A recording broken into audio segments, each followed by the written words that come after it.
going through boxes and coming up with loads of bits and pieces that I don't really have a use for anymore, so I just feel that rather than just having instruments not being played, I'd rather have them being played.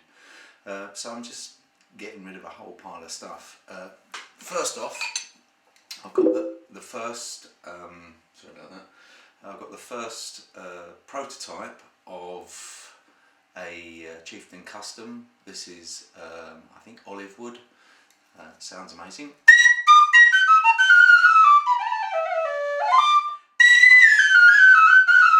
It's very loud, but it's got a huge amount of body. So there's that going. That's the first prototype, which is not really my sort of thing. So there's that one. Next we've got very old, one of the original NR Chieftains, C.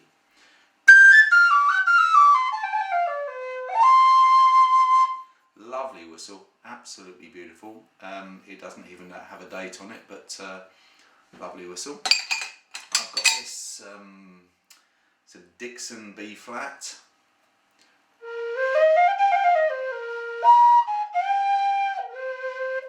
That's what it is, a Dixon B flat.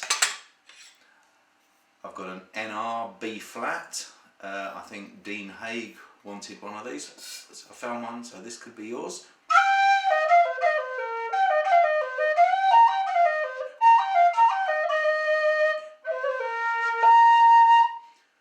Very nice whistle. And we have an old 2009 A. Give it a warm up.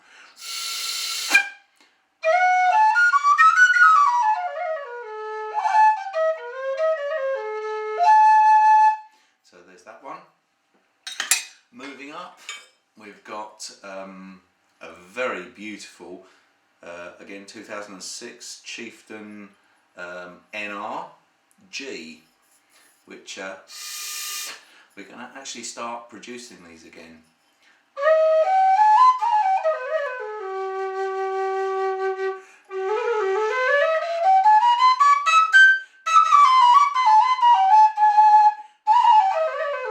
It's beautiful.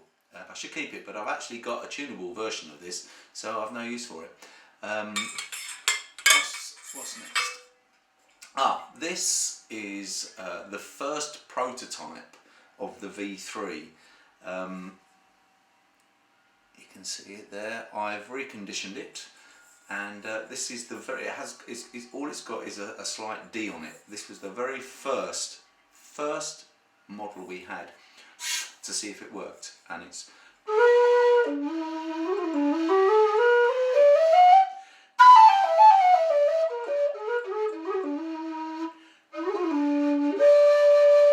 So that's an artifact in some ways. Something very interesting happened today. I came across this old C body, and I wanted to see, no pun intended, if it would actually work with the Optima head, and it does.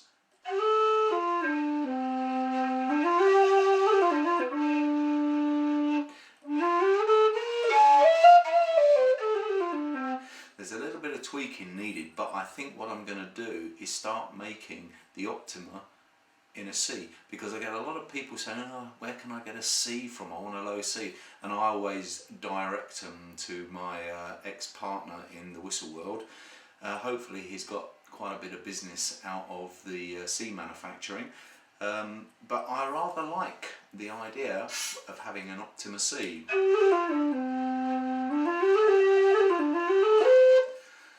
So that's something that's coming soon.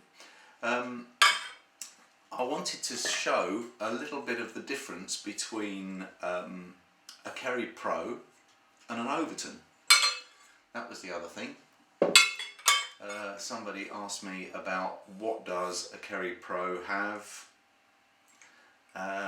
as far as the sound to an old Overton. So I have an old Overton here. Actually, I'll choose another one. I've got several.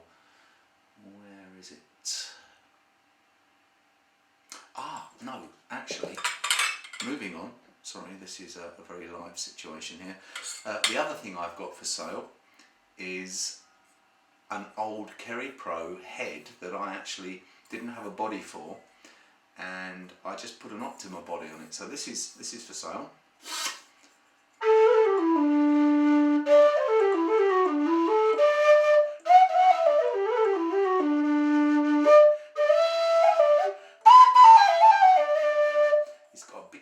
Rich sound, and I'm not asking a lot of money for this because it's kind of a hybrid. It's got an Optima body, and yes, so there's that for sale as well. So this is the old Kerry Pro head on an Optima body.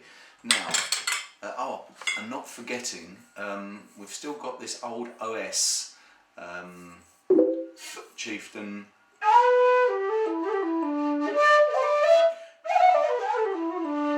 Now I've reduced the price of this because it needs a good home and I've no use for it. So if anyone's interested, it'll be on the price list when you inquire. Right, where were we? Oh yes, this is the Overton that I got after complaining about the original Overton that I bought, and I suggested to him that he actually make the windway a bit longer, which he did, and this is what I've actually based all of my Kerry Pros on, is this whistle that I had him make. So he extended the windway probably by about 1/4 of an inch for me.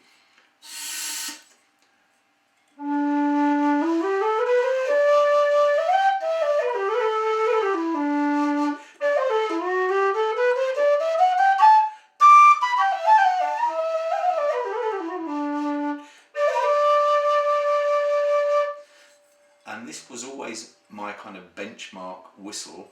Now where's the one I made earlier? Is this the one I made earlier? Yes, it is. This is the earlier made one today.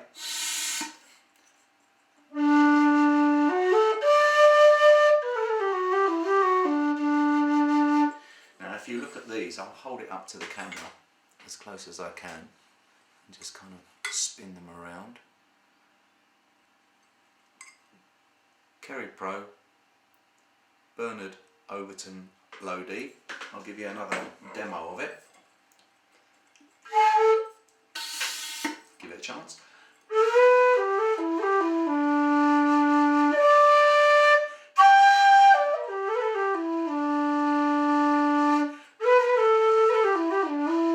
Now what I'm finding with this Overton is it's a little bit restricted on the amount of air that I want to put through it. It's got a fabulous bell note. It's got that kind of foghorn, which is something I love.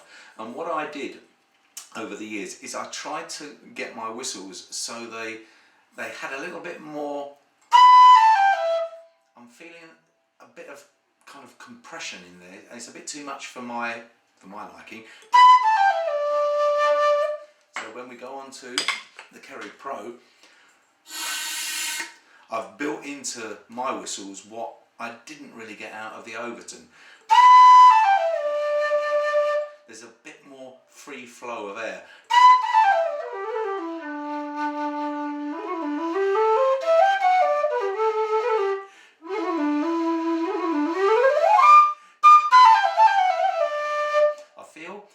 It's not so much what you're hearing, it's more about the playability of the instrument, because this gives me more confidence to go for things rather than backing off, having a go at something and feeling, oh, it's not going to do it, so better hang back, you know.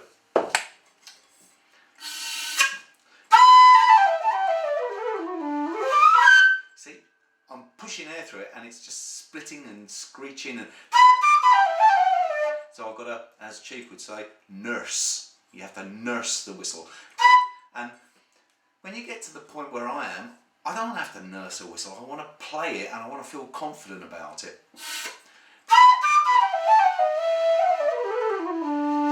And right in the mid-tones, as you're going through, it drops out and then it comes back in again. And this is something that I really didn't like about the overtones. Even though it's a fantastic instrument, I'm finding that I'm always having to kind of remember when I'm playing this, oh, I have to do this, I have to do that. And I'm thinking, why should I have to do that? When I pick up a guitar, I don't have to think, oh, I've got to do this, I've got to do that. I shouldn't have that with a whistle. So it's more about feeling confident with your instrument. It's brighter. It's got a bit of shift. So when you're going for that kind of, you can really blow it. And then you can back off or power. And you can lean into this whistle. You can really. So you haven't got the constriction of the windway, and also the opening where you have the where the blade is. This is something that's really important with whistles. It's getting it just right. And to be honest, you never ever get two Overtones or Kerry Pros that are identical, but what you do is you get an instrument, especially with a Kerry Pro, where you can always lean into it and you can feel confident that you've got a really good instrument that's not going to let you down. You haven't got to worry all the time about, can I make that? Especially players who want to maybe improvise a bit or go a little bit beyond where the tune's going, because you can play a tune and you just play the tune, but if you want to push that instrument a bit harder, you've got the leverage to do it. That is what a Kerry Pro is all about. That's why I keep making them. Now I wanted to show you the instrument that we're doing now, which is the Thunderbird, which has, it's a manufactured whistle, but it has exactly the same complement of tone. It's got the same playability, and you can push it. Now, when you hear people say, well, what's the difference between a Kerry Pro and a Thunderbird? Well,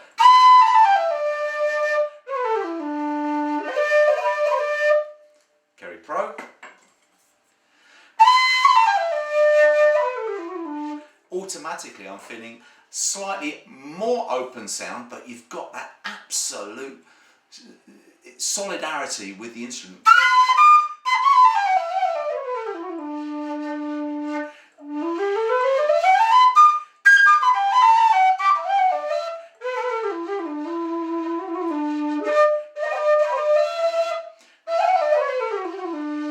You can lean back on the Thunderbird.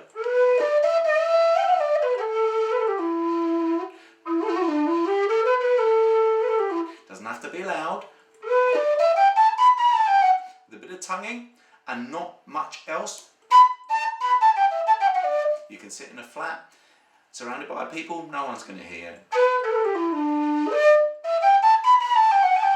But when you're on stage and you want to belt it out because you've got drums and bass behind you,